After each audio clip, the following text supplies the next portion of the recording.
Three Dantians.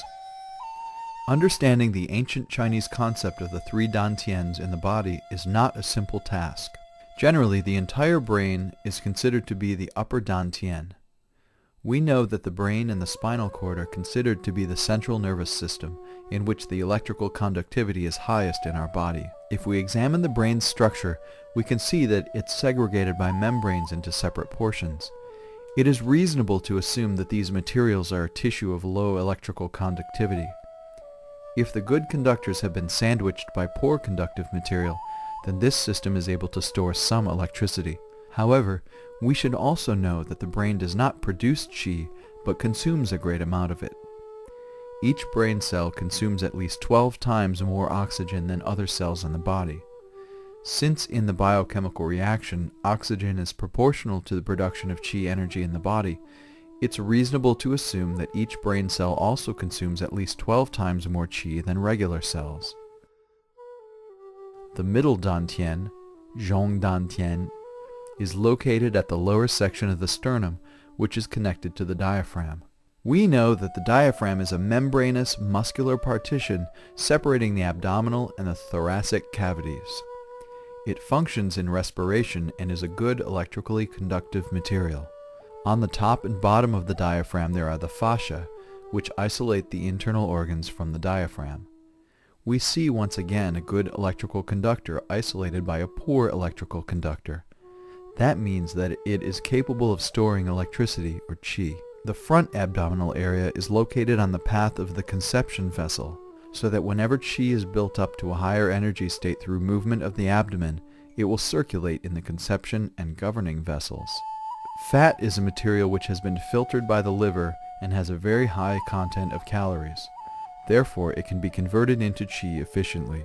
If you look at the structure of the abdominal area, you will see that there are about 6 layers of muscle and fascia sandwiching each other in this area. In fact, what you actually see is a sandwich of muscles and fat accumulated in the fascia layers. When you move your abdomen up and down in abdominal breathing, you are actually using your mind to move the muscles, not the fat. Whenever there is a muscular contraction and relaxation, the fat slowly turns into bioelectricity. Fat and fascia are poor electrical conductors, while the muscles are relatively good electrical conductors. When these good and poor electrical materials are sandwiched together, they act like a battery. This is why, through up and down abdominal movements, the energy can be stored temporarily and warmth generated. The real lower dantian is at the center of the abdominal area, at the physical center of gravity, located in the large and small intestines. If we look at the physical center of gravity, we can see that the entire area is occupied by the large and small intestines. The first thing you notice is that the total length of your large and small intestines is approximately 6 times your body's height. With such long electrically conductive tissues sandwiched between all of the mesenteries, water, and linings, which it's reasonable to believe are poor electrical conductive tissues, the intestines act like a huge battery in our body. From this, you can see that it makes sense both logically and scientifically that the center of gravity is the battery in our body. Modern science has recently reported that the human body has 2 brains. One brain is in the head, and the other is in the digestive system, known commonly as the enteric nervous system. Though these 2 brains are separated physically, through the connection of the spinal cord, which is highly electrically conductive tissue, they actually function as one. The upper brain is able to think and has memory. It is able to store data, utilizing electrochemical charges. The lower brain has memory, but does not have the capability of thought. This discovery offers confirmation of the ancient Chinese belief that the real lower dantian, or large and small intestines, is able to store qi, while the upper dantian, the brain, governs thinking and directs the qi. In other words, the lower brain is the human battery in which the life force resides. Once the brain has generated an idea or intention, thereby creating electromotive force, the charge will immediately be directed from the lower brain through the spinal cord and nervous system to the desired area in order to activate the physical body for function. We are starting to link ancient experience together with modern scientific understanding. Cell replacement. In order to produce healthy cells, you must also consider energy. You should understand that when a person ages quickly, often it is not because he or she is malnourished, but instead is due to the weakening of their qi storage and circulation. Without an abundant supply of qi, bioelectricity, qi circulation will not be regulated efficiently, and therefore your life force will weaken and the physical body will degenerate. In order to have abundant qi storage, you must practice qigong in order to build up the qi in your 8 vessels, and also to lead the qi circulating in your body. The next thing you should ask yourself is how this replacement process is carried out. The entire replacement process depends on the blood cells. From Western medicine, we know that a blood cell is the carrier of water, oxygen, and nutrients to everywhere in the body through the blood circulatory network. From arteries and capillaries, the components for new cells are brought to every tiny place in the body. The old cells then absorb everything required from the bloodstream and divide to produce new cells. The dead cells are brought back through veins to the lungs.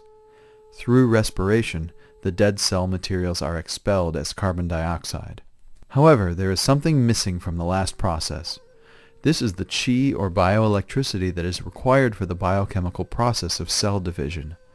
It has been proven that every blood cell is actually like a dipole or a small battery, which is able to store bioelectricity and also to release it.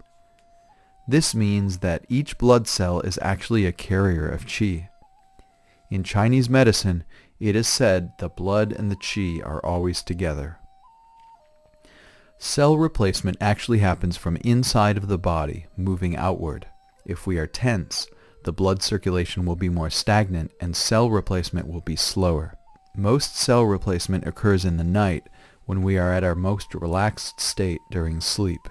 If we accept that blood cells are the carriers of everything which is required for cell replacement, then we must also consider the healthy condition of our blood cells. If you have good health and a sufficient quantity of blood cells, then the nutrients and qi can be carried to every part of the body efficiently. You will be healthy.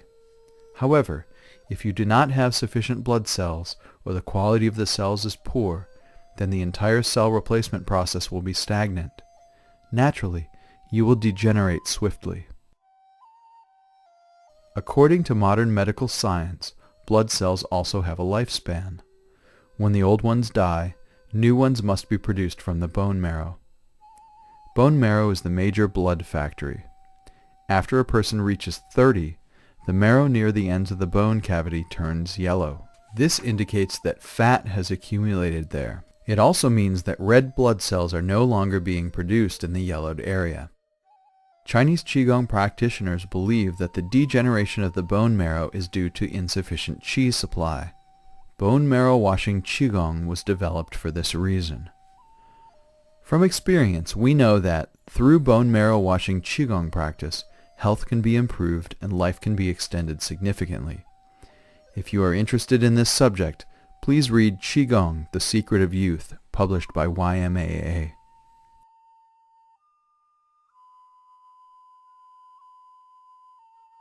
Hormones act as a catalyst in the body.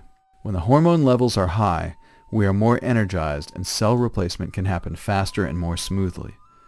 When hormone production diminishes, then the cell replacement will be slow and we will age quickly. It was only in recent decades that scientists discovered that by increasing the hormone levels in the body, we may be able to extend our life significantly. Maintenance of hormone production in a healthy manner has also been a major concern in Chinese Qigong practice. According to Chinese medicine, glands that produce hormones were recognized since ancient times. Hormones were not understood. However, through thousands of years of practice and experience, the ancients understood that the essence of life is stored in the kidneys. Today, we know that this essence is actually the hormones produced from the adrenal glands on the top of the kidneys. The ancient Chinese also believed that through stimulation of the testicles and ovaries, the life force could be increased. Testicles and ovaries are considered external kidneys in Chinese Qigong and medical societies. In addition, from still meditation practice, they learned how to lead the qi to the brain and raise up the spirit of vitality. It has also been found that through practice, bioelectricity can be led to the pituitary